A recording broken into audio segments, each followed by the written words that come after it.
buôn mùa xiển chiếu như miền buôn mùa cam tốt mà cuốn như chiếu buôn mùa làm khảo tỉnh không có nhiệt tình giang kiệt thì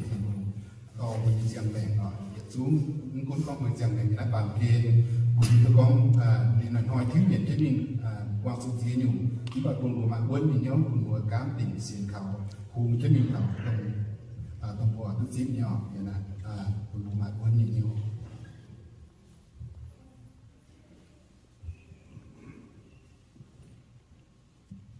Hãy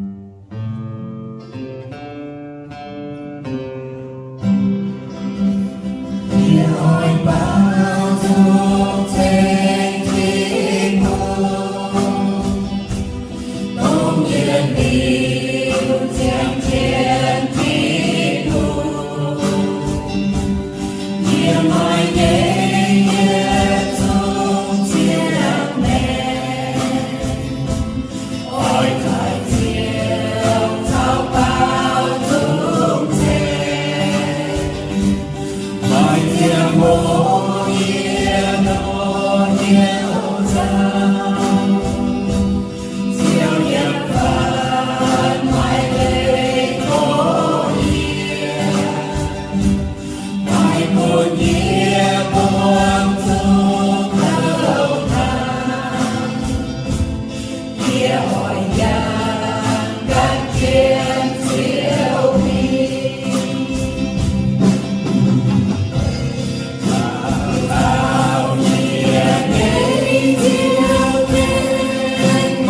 Gõ